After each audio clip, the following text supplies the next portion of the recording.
آج ہم صحیح بخاری کی کتاب الاذان کے ایک بہت اہم حصے پر گہری نظر ڈال رہے ہیں، خاص طور پر حدیث نمبر 436 سے 455 تک۔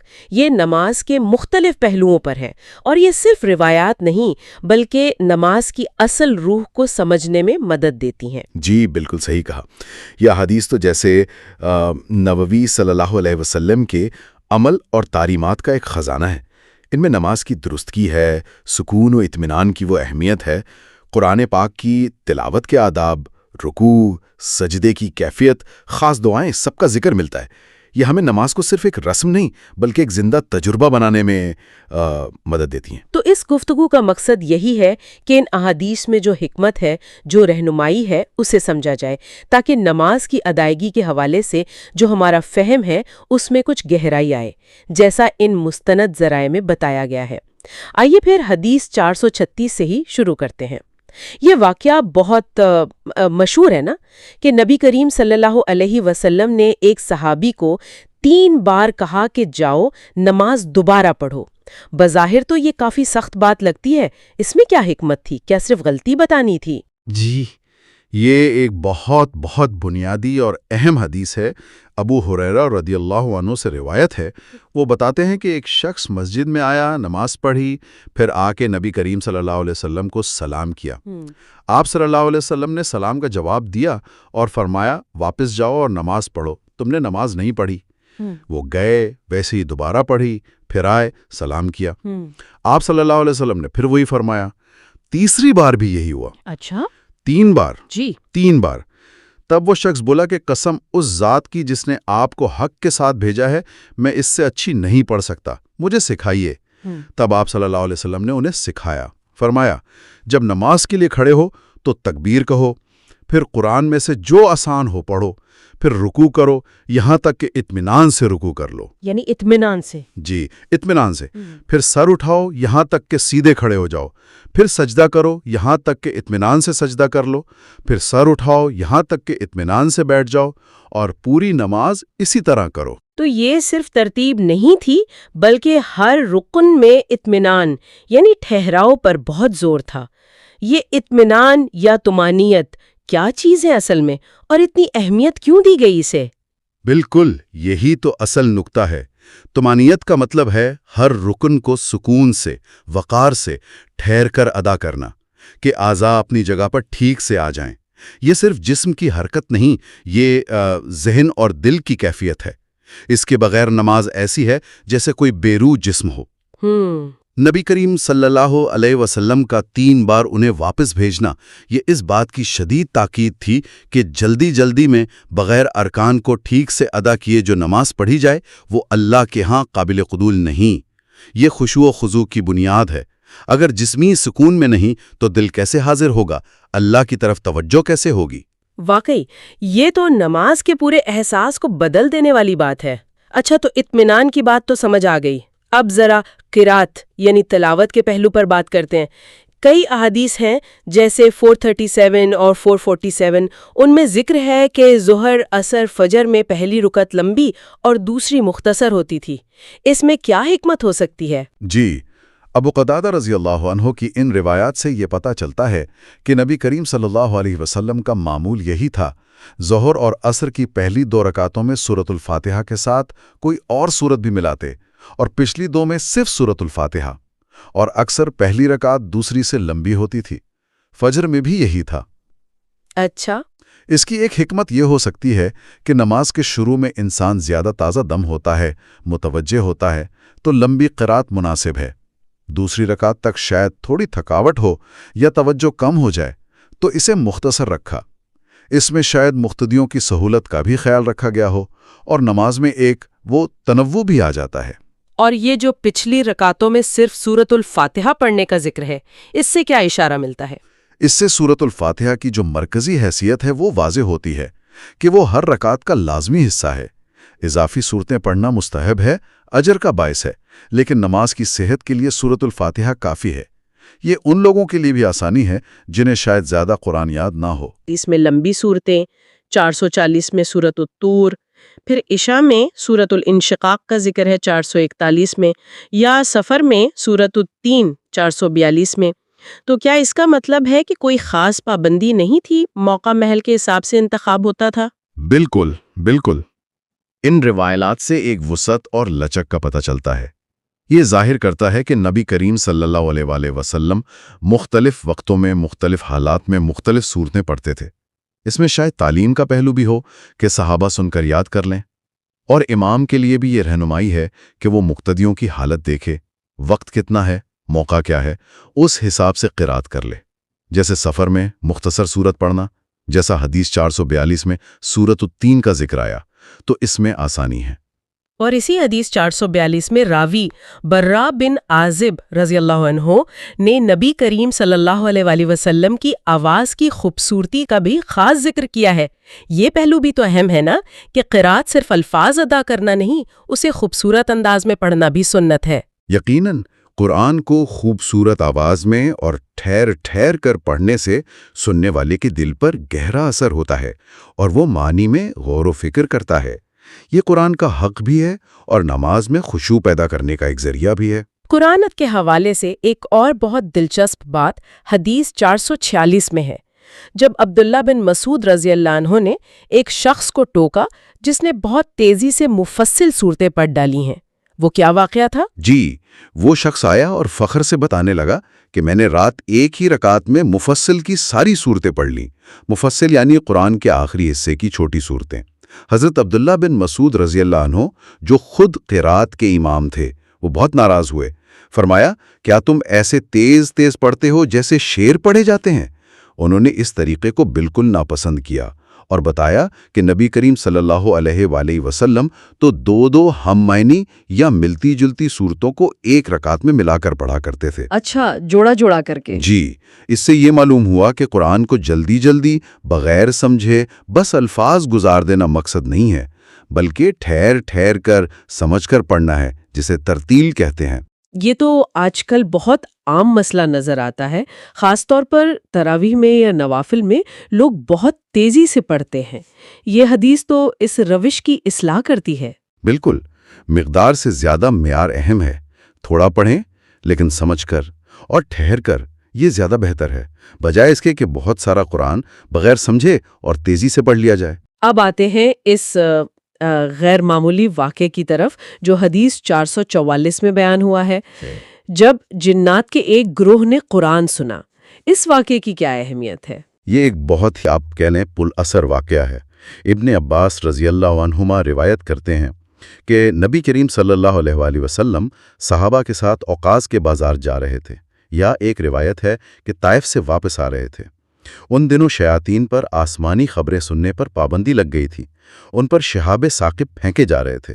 جنات پریشان تھے کہ بھئی یہ کیا ہو رہا ہے، تو ان کا ایک گروہ نکلا سبب جاننے۔ اچھا، وہ تہامہ کے علاقے میں وادی نخلہ پہنچے۔ وہاں نبی کریم صلی اللہ علیہ وسلم فجر کی نماز پڑھا رہے تھے اور قرآن پڑھ رہے تھے۔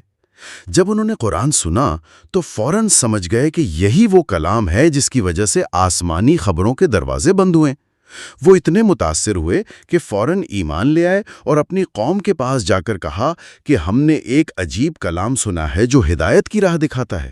اسی موقع پر سورہ جن نازل ہوئی، قل اوحی الی۔ سبحان اللہ! اس واقعے سے تو کئی باتیں پتہ چلتی ہیں۔ ایک تو یہ کہ قرآن کی کشش اور تاثیر صرف انسانوں تک محدود نہیں، جنات بھی اس سے ہدایت پاتے ہیں۔ اور دوسرے، فجر کی نماز میں قرات کی اہمیت کہ اسی وقت انہوں نے سنا۔ بالکل، یہ قرآن کے کلام الہی ہونے کی بہت بڑی دلیل ہے کہ اس کی تاثیر مخلوقات کی حد بندیوں سے آگے ہے۔ اور فجر کا وقت، وہ جو سکون اور خاموشی کا وقت ہوتا ہے، اس میں بلند آواز سے تلاوت کی ایک خاص روحانیت ہے، خاص اثر ہے۔ یہ واقعہ ہمیں یاد دلاتا ہے کہ ہم جو کلام نماز میں پڑھ رہے ہیں وہ کتنا عظیم، کتنا طاقتور ہے۔ جی بالکل۔ اچھا، نماز کے ارکان اور قرات کے بعد کچھ اور اہم آداب اور کلمات کا بھی ذکر آیا ہے ان احادیث میں، جیسے آمین کہنے کی فضیلت، حدیث 448 اور 449 میں۔ اس کی کیا اہمیت ہے؟ جی، ابو ہریرہ رضی اللہ عنہ سے روایت ہے، نبی کریم صلی اللہ علیہ وسلم نے فرمایا، جب امام غیر المغضوب علیہم ولا الضالین کہے تو تم آمین کہو، کیونکہ جس شخص کا آمین کہنا فرشتوں کے آمین کہنے کے موافق ہو گیا، اس کے پچھلے گناہ معاف کر دیے جائیں گے۔ ایک اور روایت میں ہے کہ جب امام آمین کہے تو تم بھی کہو۔ تو یہ موافق ہو گیا کا کیا مطلب ہے؟ ایک ہی وقت میں کہنا؟ جی، مطلب ایک ہی وقت میں اخلاص کے ساتھ کہنا۔ یہ دراصل سورۃ الفاتحہ کی جو دعا ہے، اہدنا الصراط المستقیم، اس پر مہر تصدیق ہے۔ آمین کا مطلب ہے اے اللہ قبول فرما۔ تو جب امام، مقتدی اور آسمان پر فرشتے سب مل کر ایک ہی وقت میں یہ دعا کرتے ہیں تو اللہ تعالیٰ کی رحمت جوش میں آتی ہے اور گناہوں کی معافی کا پروانہ ملتا ہے۔ یہ اجتماعی دعا کی قبولیت اور فرشتوں کے ساتھ ایک روحانی ہم آہنگی کی علامت ہے۔ یعنی یہ صرف ایک لفظ نہیں بلکہ ایک اجتماعی عمل ہے اور روحانی موافقت کا ذریعہ ہے۔ اچھا، ایک اور ادب جو حدیث 450 میں بیان ہوا وہ صف میں شامل ہونے سے متعلق ہے۔ ابو بکر رضی اللہ عنہ کا واقعہ جو بھاگتے ہوئے آئے اور رکوع میں جانے سے پہلے ہی صف سے باہر ہی رکوع کر لیا۔ نبی کریم صلی اللہ علیہ وسلم کا رد عمل کیا تھا اس پر؟ جی، وہ جماعت میں پہنچے تو نبی کریم صلی اللہ علیہ وسلم رکوع میں تھے۔ انہوں نے سوچا کہ رکعت نہ نکل جائے تو جلدی میں صف میں پہنچنے سے پہلے ہی رکوع کر لیا اور پھر اسی حالت میں چلتے ہوئے صف تک پہنچے۔ نماز کے بعد جب آپ صلی اللہ علیہ وسلم کو پتہ چلا تو فرمایا، زادک اللہ حرصاً ولا تعود، اللہ تمہارا شوق زیادہ کرے مگر آئندہ ایسا نہ کرنا۔ جی، آپ صلی اللہ علیہ وسلم نے ان کے شوق، ان کی حرص کی تو تعریف کی، لیکن اس طریقے سے منع فرما دیا۔ تو اس کو پیغام کیا ہے؟ کیا صرف بھاگ کر آنے سے منع کیا ہے یا صف میں شامل ہونے سے پہلے رکوع کرنے سے؟ اصل میں دونوں باتوں کی طرف اشارہ ہے۔ ایک تو یہ کہ نماز کے لیے وقار اور سکون سے آنا چاہیے، بھاگ دوڑ مناسب نہیں۔ دوسرا، جماعت کے ساتھ جب نماز پڑھ رہے ہوں تو امام کی مکمل پیروی ضروری ہے۔ پہلے سکون سے صف میں شامل ہوں، پھر امام جس رکن میں ہے اس میں شریک ہوں۔ الگ سے جلدی میں کوئی رکن ادا کر لینا یہ جماعت کے نظام اور آداب کے خلاف ہے۔ یہ حدیث بھی دراصل وہی نماز میں سکون و وقار اور جماعت کے نظم کی اہمیت بتا رہی ہے۔ جی، نماز کے دوران ایک رکن سے دوسرے میں جاتے ہوئے تکبیر کہنے کا بھی بڑا واضح حکم ہے، جیسا کہ حدیث 451 اور 452 میں ہے۔ اس کی کیا اہمیت ہے؟ حضرت عمران بن حسین رضی اللہ عنہ نے بصرہ میں حضرت علی رضی اللہ عنہ کے پیچھے نماز پڑھی تو کہا کہ انہوں نے تو ہمیں رسول اللہ صلی اللہ علیہ وسلم کی نماز یاد دلا دی۔ وہ ہر جھکنے اور اٹھنے پر تکبیر کہتے تھے۔ اور ابو ہریرہ رضی اللہ عنہ والی حدیث 452 میں تو مزید تفصیل ہے کہ نبی کریم صلی اللہ علیہ وسلم جب نماز شروع کرتے تو تکبیر اللہ اکبر کہتے، پھر جب رکوع کرتے تو تکبیر کہتے، جب رکوع سے سر اٹھاتے تو سمع اللہ لمن حمدہ، اللہ نے اس کی سن لی جس نے اس کی تعریف کی۔ جی، پھر سیدھے کھڑے ہو کر ربنا ولک الحمد، اے ہمارے رب، تیرے ہی لیے سب تعریف ہے۔ بالکل، پھر سجدے میں جاتے ہوئے تکبیر، سجدے سے اٹھتے ہوئے تکبیر، دوسرے سجدے میں جاتے ہوئے تکبیر، اور جب 2 رکعتوں کے بعد اٹھتے تو بھی تکبیر۔ غرض ہر حرکت پر اللہ کی بڑائی کا اعلان تھا۔ یہ تو گویا نماز کے پورے ڈھانچے کو اللہ کی کبریائی کے اعلان سے جوڑ دیتا ہے، ہر حرکت، ہر تبدیلی اللہ اکبر کے ساتھ۔ جی بالکل، یہ ہر لمحہ ایک یاد دہانی ہے کہ ہم کس عظیم ذات کے سامنے کھڑے ہیں۔ یہ تکبیرات نماز میں جان ڈالتی ہیں، غفلت کو دور کرتی ہیں اور اللہ کی عظمت کا احساس تازہ رکھتی ہیں۔ اور سمع اللہ لمن حمدہ اور ربنا ولک الحمد، یہ بھی اللہ کی حمد و ثنا کے کلمات ہیں جو رکوع سے اٹھنے جیسے اہم موقع پر کہے جاتے ہیں۔ اچھا، رکوع میں ہاتھوں کی حالت کے بارے میں بھی ایک تبدیلی کا ذکر ہے حدیث 553 میں۔ پہلے ہتھیلیوں کو ملا کر رانوں کے بیچ رکھتے تھے جسے تطبیق کہتے تھے، پھر گھٹنوں کو پکڑنے کا حکم ہوا۔ اس تبدیلی کی کیا وجہ ہو سکتی ہے؟ مت تو اللہ ہی بہتر جانتا ہے، لیکن شاید گھٹنوں کو مضبوطی سے پکڑنا رکوع کی جو شکل ہے اسے زیادہ بہتر طریقے سے قائم کرنے میں اور کمر کو سیدھا رکھنے میں زیادہ مددگار ہے، جو کہ رکوع کا مطلوبہ طریقہ بھی ہے۔ یہ اس بات کی بھی دلیل ہے کہ سنت میں وقت کے ساتھ وضاحت یا تبدیلی آ سکتی ہے، اور صحابہ کرام فوراً پچھلے عمل کو چھوڑ کر نئے حکم پر عمل شروع کر دیتے تھے۔ نماز کے مختلف ارکان میں ایک توازن کا بھی ذکر آیا ہے حدیث 454 میں، یعنی رکوع قوما رکوع کے بعد کھڑا ہونا، سجدہ اور جلسہ 2 سجدوں کے بیچ بیٹھنا، ان کا وقت تقریباً برابر ہوتا تھا۔ اس توازن کی کیا اہمیت ہے؟ برا بن عازب رضی اللہ عنہ فرماتے ہیں کہ نبی کریم صلی اللہ علیہ وسلم کا رکوع، سجدہ، سجدوں کے درمیان بیٹھنا اور رکوع سے اٹھ کر کھڑا ہونا، یہ سب قریب قریب برابر ہوتے تھے، سوائے قیام کے یعنی تلاوت کا وقت اور قعدہ یعنی تشہد کا وقت، یہ نسبتاً لمبے ہوتے تھے۔ اس سے نماز میں ایک خوبصورت ہم آہنگی، ایک اعتدال پیدا ہوتا ہے۔ ایسا نہیں کہ کوئی رکن بہت جلدی کر لیا اور کسی میں بہت دیر لگا دی، سوائے قیام اور قعدہ کے۔ یہ توازن بھی اصل میں وہی طمانینت اور سکون کے اصول کی ہی ایک عملی شکل ہے کہ ہر رکن کو اس کا پورا حق دیا جائے۔ اور آخر میں حدیث 455، جس میں حضرت عائشہ رضی اللہ عنہا ایک خاص دعا کا ذکر کرتی ہیں جو نبی کریم صلی اللہ علیہ وسلم رکوع اور سجدے میں کثرت سے پڑھتے تھے۔ جی، وہ فرماتی ہیں کہ نبی کریم صلی اللہ علیہ وسلم قرآن کے حکم فسبح بحمد ربک واستغفرہ پر عمل کرتے ہوئے اپنے رکوع اور سجود میں یہ دعا کثرت سے پڑھتے تھے۔ سبحانک اللہم ربنا وبحمدک اللہم اغفر لی۔ اے اللہ، اے ہمارے رب، تو پاک ہے اور تیری ہی تعریف ہے، اے اللہ مجھے بخش دے۔ جی، رکوع اور سجدہ یہ بندے کی اللہ کے حضور عاجزی اور قربت کی انتہا کی حالتیں ہیں۔ ان حالتوں میں اللہ کی پاکی بیان کرنا یعنی تسبیح، اس کی حمد کرنا اور اپنی مغفرت مانگنا یعنی استغفار، یہ بہت ہی مناسب اور اعلیٰ درجے کی عبادت ہے۔ یہ دعا ان تمام معانی کو اپنے اندر سموئے ہوئے ہیں۔ تو ان تمام احادیث کا اگر خلاصہ کریں تو یہ بات نکلتی ہے کہ نماز صرف چند مقررہ حرکات اور الفاظ کا نام نہیں ہے۔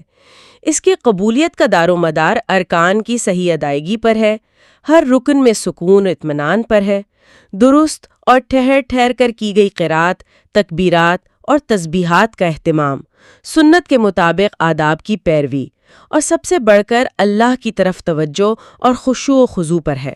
آپ نے بالکل درست نتیجہ نکالا۔ یہ ساری تفصیلات ہمیں بتاتی ہیں کہ نبی کریم صلی اللہ علیہ وآلہ وسلم کی نماز کیسی تھی۔ یہ ایک مکمل پیکج ہے جس میں ظاہری درستی کے ساتھ ساتھ باطنی کیفیت یعنی دل کی حاضری وہ بھی شامل ہے۔ مقصد صرف فرض ادا کرنا نہیں بلکہ نماز کے ذریعے اللہ کے ساتھ ایک مضبوط تعلق قائم کرنا ہے، اس کی بڑائی کا احساس پیدا کرنا ہے اور اس سے رہنمائی اور مغفرت مانگنی ہے۔ یہ احادیث ہمیں دعوت دیتی ہیں کہ ہم اپنی نمازوں کا جائزہ لیں اور انہیں بہتر بنانے کی کوشش کریں۔